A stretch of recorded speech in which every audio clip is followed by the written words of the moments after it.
What is poppin', people? We are back with yet another Pokemon Sun and Moon Wi-Fi battle. Things are going to be a little different for a couple of days. I'm actually in Texas right now visiting Rooster Teeth, so I don't have everything that I normally have with me, but I have most of what I have. I don't know if you guys will even be able to tell the difference between these kind of Wi-Fi battles and the ones that I make at home, except for maybe the microphone, but I think this mic sounds pretty good, so I don't know if you guys will be able to tell the difference. Just know that I am in Texas right now, but I'm still trying my best to upload Wi-Fi battles for you guys. Speaking of sound, as soon as I get back home, I'm buying a new microphone, so we're gonna have even better sound quality in these battles. But anyways, today I have the Gumshoos on the squad. A lot of people have been saying, Shofu, I forgot Gumshoos was even your mascot because you don't use him. I got some news for you today, buddy, okay? Anyways, my man Volt Switch is going to lead off with his Jirachi, and I'm going to lead off with my Klefki. Right off the bat, I'm hitting Thunder Wave. Are you serious? There was no way I wasn't going to hit Thunder Wave there. I just, I am a Klefki, so I might as well be as annoying as possible because that's what this Pokemon does. So what I'm going to do now is set up a layer of spikes, you know what I'm saying? Because, again, Klefki is meant to be used and be annoying as humanly possible, even though it's not even human, it's a Pokemon. I'm going to go ahead and switch out here because I'm pretty sure the Stealth Rocks are coming. Otherwise, I don't really see the point of getting your Jirachi paralyzed and staying in for 2 turns. So I'm going to bring out my Swampert now. Maybe I can get at my own Stealth Rocks. Maybe I can hit this thing with an Earthquake. But I figured that the Jirachi would switch out, so I'm definitely going to go for the Stealth Rocks myself. I could have predicted a switch to this thing, but I really thought it would be more valuable to get up the rocks because I don't think he has anything to defog them away. So now I have a layer of... Oh, you know what? No, that's not true. I definitely saw his Pheromosa. I always forget Pheromosa has Rapid Spin because, crazily enough, Pheromosa is a lot less common now. People thought she was going to be banned. People thought she was just straight up broken, but it's not turning out to be the case, okay? But anyways, I know this thing is going to... See that mushroom tip just come out of there and start shaking, man. Wait, put that thing away. Anyways, the Amoonguss goes for the Spore. I know that it's probably going to go for Spore, so I sent out my Klefki. Klefki did its job already. It paralyzed something, and it got up some spikes. I don't really need it. It's still useful, but I don't really need it, so I let it go to sleep. Now I'm going to go out to my Crip Man the Batman. And he actually switches out as well and goes out to his Pheromosa. So that's good for me because obviously a Brave Bird will annihilate this thing. And I don't think Ice Beam will kill me from where I am. It could possibly, but I don't know if it would or not. See, this battle was taken at level 50, so it might have actually killed me, even if it normally wouldn't at level 100, because Pokemon do a little bit more damage at level 50 because their stats don't get directly cut in half, But anyways, I went straight for the Brave Bird, which was probably dumb because obviously Pheromosa is not going to stay in. But I don't know. I figured that he might stay in or he might go for the Rapid Spin. So I figured that I might as well go for the Brave Bird just in case he goes for the Rapid Spin so I can take out his Pheromosa at the same time. Here I make another misplay. I actually go for the U-turn instead of going for the Roost. I didn't think he would go for Pursuit here, but he actually ended up going for the Pursuit. Really did not expect this at this moment in time because I could have easily just gone for the Roost and I got a lot of my HP back. I don't know if maybe he thought I was choice because I didn't have leftovers on that thing. But either way, my Crobat didn't die. It's at 1 HP, so I can still use it. I can switch it in when I don't want anything else on my team to take damage. So it's still not useless even though it's at 1 HP. But I'm going to go out to my Swampert. He's going to bring out his Amoonguss again, of course. It sucks because my Crobat was like the perfect check to this Pokemon. But I'm just going to go for the Earthquake just to get some damage on whatever wants to come out. And it's going to do a decent chunk. Amoonguss is pretty fat though, so it's not enough.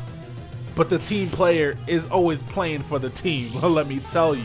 This is one of the best I don't care what anybody says, bro. Swampert is one of the best Pokemon of all time. Go back to 4th gen, maybe even a little bit of 5th gen. You're going to see nothing but Swamperts. Anyways, perfect opportunity for me to send out my Crobat. I don't want anything to get Giga Drained or, whatever the heck this thing wants to go for. It did turn out to be Giga Drained. So I'm going to go ahead and let my Crobat die there. But I do have a clean... Oh, this next Pokemon coming out is just beautiful. Reuniclus is here, people. this Pokemon was I always talk about Reuniclus, man. You guys just don't, if you didn't play Pokemon in 2011, you don't know how much of a monster this thing was, dude. And we're about to take it back to 2011 right now. We're taking it back, people, because I'm gonna go for the Trick Room, and you guys are gonna see just exactly how devastating Reuniclus used to be in 5th gen. It doesn't seem like it's a bad Pokemon now. There are just so many more things that it has to deal with that it's not the best Pokemon. But I really think that this Pokemon was pretty decent, and it still is decent because I get the Trick Room off. I'm very bulky, so I'm not going to die easily. I'm very, very strong with a Life Orb, and I have Magic Guard, so I'm not going to take damage from the Life Orb. My Shadow Balls are going to be hurting. My Psyshocks are going to be hurting. My Focus Blocks are going to be hurting if they ever want to hit. But, like, I'm over here, too, at KOing Jirachi's. He gets paralyzed, which is unlucky, of course. I got really, really lucky with the Parahacks this battle, I'm not going to lie. Which doesn't really happen to me because, as we all know, if you've ever seen one of my battles, I don't get lucky very often. Anyways, he made some very, very obvious play here. I definitely should have predicted this, but it didn't really matter in the end. Don't make the joke, okay? Don't make the joke. I know I said it doesn't really matter in the end. We all know, just don't do it, okay? Anyways, he switches into the rocks and the spikes and literally lives with like a sliver of HP. I don't even know what number that is. It can't be more than 3. But I'm gonna go for the Shadow Ball after he switches into my Psyshock. It was a smart play because he wasted one of my Trick Room turns. So now I'm gonna be forced to deal with his Pheromose's pressure, which is exactly what he's actually going out to now. So I pretty much have to switch here or risk getting hit with a very, very strong U-turn. Even though he'll probably go for the Rapid Spin, because this is actually a great time to do it. He has pressure. I'm probably going to switch. Rapid Spin is a great move to go for here. I'm actually going to go out to my Gumshoos to die, just in case this thing does want to go for the U-turn. Even though Gumshoos probably won't die to a singular U-turn, I did go out to Gumshoos just in case she did want to go for the U-turn. Now, I know I switched in Gumshoos as Death Fodder, but let me just tell you guys, first of all, I don't know why he switched out there. He's definitely faster than any form of Gumshoos that I have. I don't know if Quick Attack was something that was scaring him away, maybe, because Quick Attack with Adaptability and a Choice Band probably would have killed Pheromosa there. I think Gumshoos does get Quick Attack. I'm not even sure if it does or not.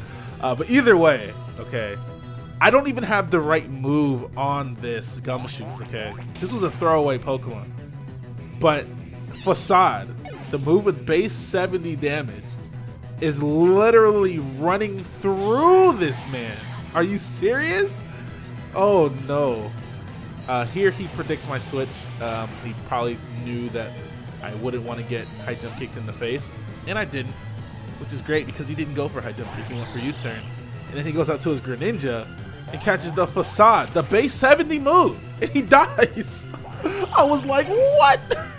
Facade is a pretty weak move. It's base 70, so it's not super weak, but it's not super strong either. But he does get stabbed from Facade because it's a normal type move. And then he also gets the Adaptability boost. So Facade is actually extremely strong on Gumshoos. But my point was, the entire point of me explaining Facade is that I have frustration on this Gumshoos, but by accident, I gave it max happiness. So the frustration, which would have done way more damage than Facade in the first place, was unusable.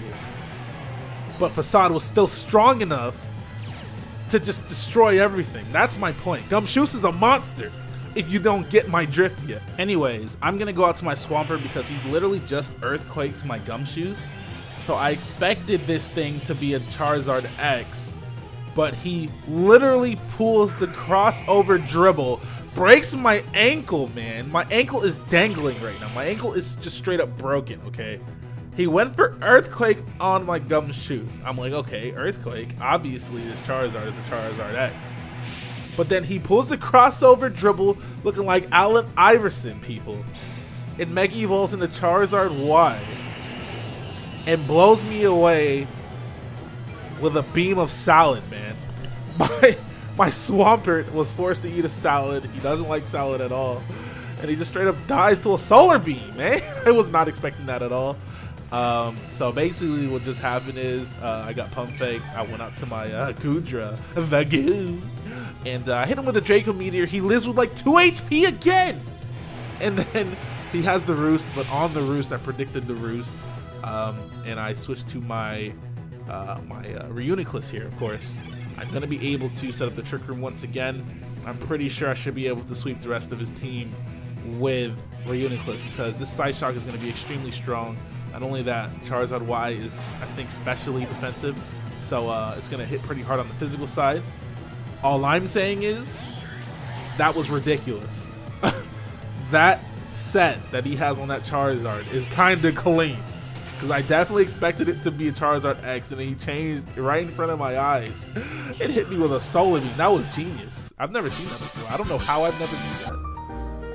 I might have seen that before.